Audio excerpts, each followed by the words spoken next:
Hello friends, எல்லாருக்கும் வணக்கம். இந்த விலாக் ஈவினிங் ஸ்நாக்ஸோடு தான் ஸ்டார்ட் பண்ணியிருக்கிறேன்.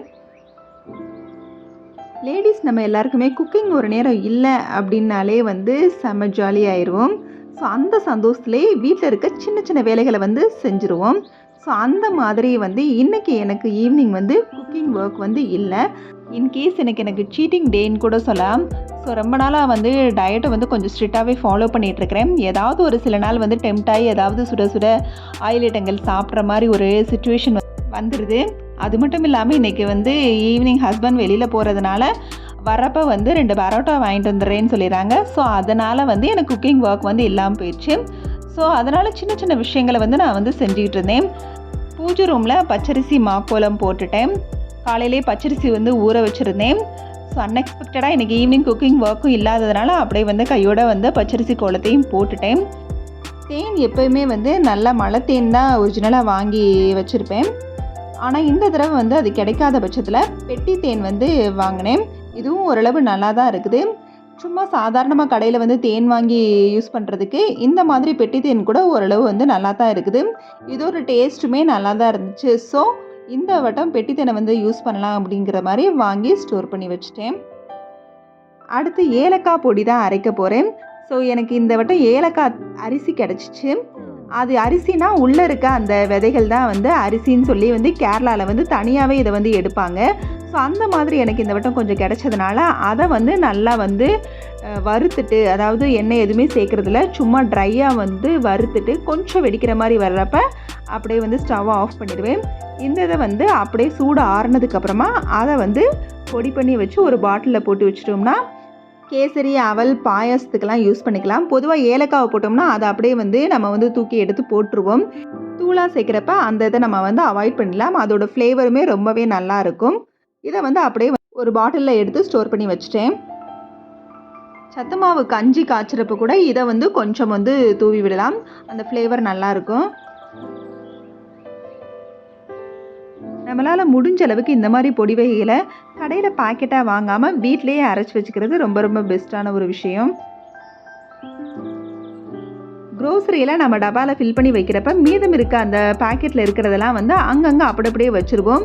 ஸோ ஒரு சில நேரம் எது இருக்குது எது மீதம் இல்லை அப்படின்னு கூட தெரியாமல் போயிடும். ஸோ அதனால் அதெல்லாம் ஒரு டப்பாவில் ஸ்டோர் பண்ணி வச்சிட்டோம்னா இது தீர்ந்ததுக்கப்புறம் இந்த பாக்கெட் அந்த டப்பாவில் இருக்குதா அப்படிங்கிறத நம்ம செக் பண்ணிவிட்டு அடுத்து அந்த இது தேவைன்னா நம்ம வாங்கிக்கலாம். ஸோ அந்த மாதிரி தான் நான் எப்போயுமே ஃபாலோ பண்ணிகிட்ருக்கிறேன். வெள்ளைப்பூடி இந்த மாதிரி நம்ம மொத்தமாக ஒரு பூடை வாங்குறப்ப அதை பிரித்து வச்சிட்டோம்னா உள்ளே பூச்சி புழுவெல்லாம் ஏறாமல் இருக்கும். ஸோ அந்த மாதிரி இதையும் கையோடு நான் பிரித்து வச்சிடுறேன். ஃப்ரிட்ஜில் ஏற்கனவே உரிச்சு வச்ச பூண்டு இருக்கிறதுனால நான் இப்போ பூண்டெல்லாம் உரிச்செல்லாம் வைக்கல, அந்த தோலை மட்டும்தான் வெறுமனே நீக்கி வைக்கிறேன். ஸோ அந்த தோலை எடுத்துட்டாலே நம்மளுக்கு அதிலேயே ஏகப்பட்ட குப்பை இருக்கிற மாதிரி இருக்கும். இப்போ பார்த்தீங்கன்னா ஃபுல்லாக நான் க்ளீன் பண்ணி எடுத்துட்டேன். இப்போ பேஸ்கெட்டும் பார்க்க நம்மளுக்கு அழகாக இருக்குது. ஓரளவு குப்பையெல்லாம் நம்ம அதுலேருந்து எடுத்த மாதிரி ஆயிடுச்சு. இந்த ட்ரேயில் இருக்க பாத்திரங்கள்லாம் ரொம்ப ரேராக தான் யூஸ் பண்ணுவேன். இதில் அதிகமாக சம்படம், தூக்கு, டிஃபன் பாக்ஸு, ஜூஸ் டம்ளர் இந்த மாதிரி விஷயங்கள் தான் அதிகமாக இருக்கும். அதை தவிர்த்து யாராவது கெஸ்ட்டு வந்தால் யூஸ் பண்ணுறதுக்கான பிளேட்டெல்லாம் இதில் இருக்கும்.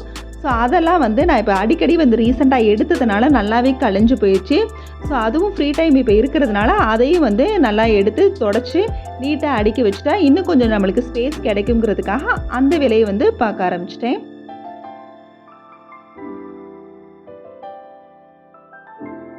பொதுவாக லேடிஸ் கிச்சனில் அதிக வேலை இருக்குது, சமைக்கணும் அது இதுன்னு சொல்லிட்டு தான் இருப்போம்.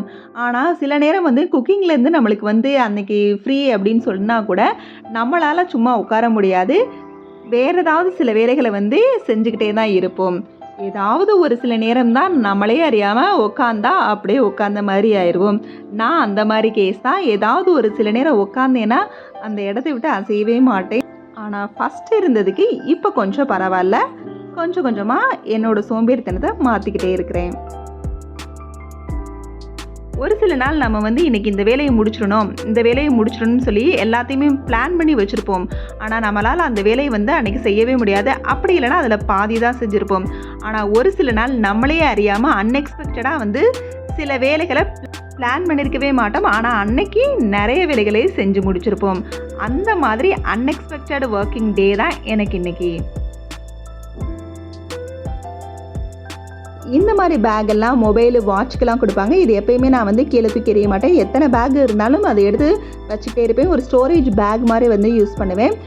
இந்த மாதிரி storage things, sketch, pencil, stapler, scissors, இந்த மாதிரி கம் எல்லாத்தையுமே வந்து யூஸ் பண்ணுறதுக்கு, அப்புறம் மெடிசன் வைக்கிறதுக்கு தனி பேக்கு, நெயில் கட்டர், பட்ஸ் எல்லாம் வைக்கிறதுக்கு தனி பேக்கு, பூஜை அறையிலையும் வச்சுருப்பேன் பூஜா திங்ஸ் எல்லாம் வைக்கிறதுக்காக.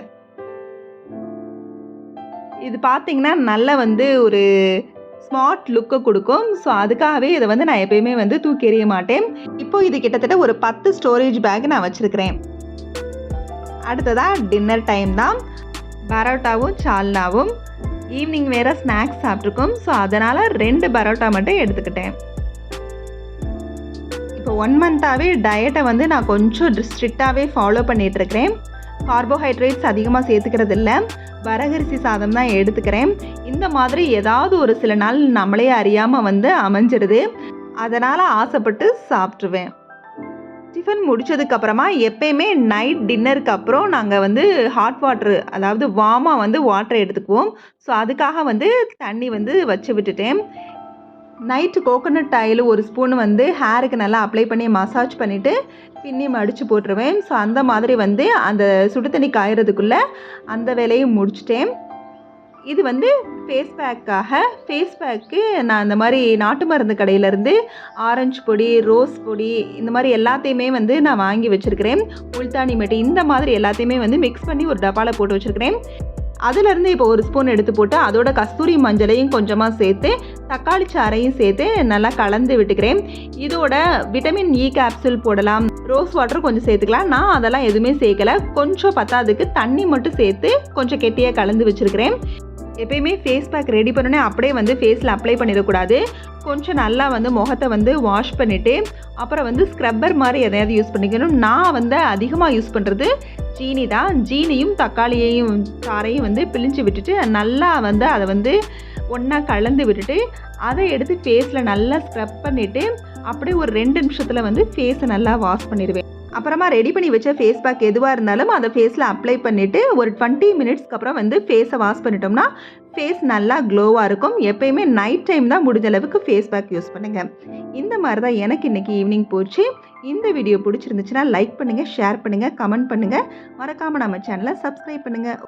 Okay, bye. தேங்க்ஸ் ஃபார் வாட்சிங்.